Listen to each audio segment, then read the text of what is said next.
더불어민주당이 오늘 신임 당대표 선출을 위한 예비 경선을 진행 중입니다. 3파전 구도가 예상되는 가운데 앞서 핵심 친문 윤호중 의원의 원내대표 선출이 어떤 변수로 작용할지 주목됩니다. 이런 가운데 국민의힘과 국민의당과의 합당 문제는 양당 간의 온도차가 드러나고 있습니다. 국회 취재기자 연결합니다. 우철희 기자. 네, 국회입니다. 네, 민주당 당권 경쟁에 서막을 여는 셈인데 오늘 예비 경선이 치러진다고요? 네, 민주당은 다음 달 2일 전당대회에 앞서 오늘 예비 경선을 치릅니다. 서울 여의도 당사에 윤호중 원내대표 겸 비상대책위원장을 비롯한 지도부와 후보들이 모인 가운데 예비 경선이 시작됐습니다. 후보들의 정견 발표에 이어 당원들의 온라인 투표 순서로 진행될 예정입니다. 당대표 경선은 우원식, 홍영표, 송영길 의원과 정한도현, 용인시 의원까지 모두 4명의 후보가 출사표를 던졌습니다. 오늘 예비 경선을 통해 3명을 추려내는데 우원식, 홍영표, 송영길 의원의 3파전이 유력합니다. 이런 가운데 친문 핵심으로 꼽히는 윤호중 의원이 신임 원내대표로 선출되면서 당권 경쟁에 어떤 영향을 줄지도 주목됩니다. 당권 주자 가운데 홍영표 의원이 친문 핵심으로 꼽히는 가운데 우원식, 송영길 의원은 상대적으로 친문 색채가 옅다는 평가입니다. 신임 당대표는 재보궐선거 참패로 허덕이는 당을 추슬러 정권 재창출에 기만을 닫고 문재인 정권을 마무리하는 중책을 맡게 됩니다. 당 서열 1, 2위인 당대표와 원내대표가 모두 친문으로 채워지게 되면 재보선 참패에도 혁신의 의지가 없다는 우려가 제기될 수 있는 상황입니다. 이 때문에 비문 당대표와 친문 원내대표라는 균형 심리가 작동할지 관심으로 떠오르는 겁니다.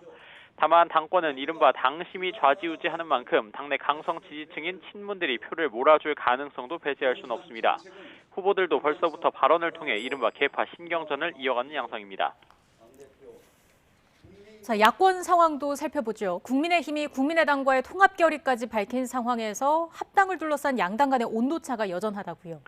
네, 그렇습니다. 국민의힘은 지난주 금요일 의원총회를 통해 국민의당과의 통합을 결의했습니다. 물론 합당이라는 표현에서는 일부 당내 이견으로 한 발 물러서긴 했습니다만 야권 통합은 재보선 당시 국민과의 약속인 만큼 조속히 힘을 합치는 게 맞다는 의지를 선제적으로 내보인 셈입니다.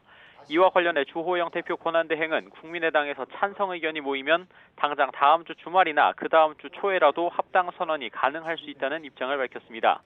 이어 국민의힘은 내일 시도당 위원장 회의를 열어 양당 합당에 대한 당내 의견 수렴 절차를 일단락짓고 국민의당의 입장을 기다릴 방침입니다. 반면 당내 의견 수렴을 이어가고 있는 국민의당은 속도 조절에 들어간 분위기입니다. 어제 충청 지역 당원 간담회를 가졌는데 안철수 대표는 합당에 대해 찬성과 반대 의견이 모두 있었다고 밝혔습니다. 또 찬성하는 입장에서도 여러 우려가 많았고 지금 당장은 아니라는 의견도 있었다면서 당원들 사이에서 여러 의견이 나오고 있다는 겁니다. 아무래도 규모 면에서 밀리는 만큼 국민의힘에 흡수될 것을 우려하는 목소리가 큰 상황에서 국민의힘 새 지도부가 뽑힌 뒤에 합당 논의를 본격적으로 진행하겠다는 뜻으로 풀이가 됩니다. 국민의힘에 대한 반감이 많은 호남 당원들을 상대로 한 간담회가 이번 주 중반에 열리는데 어떤 의견이 모일지도 지켜볼 대목입니다.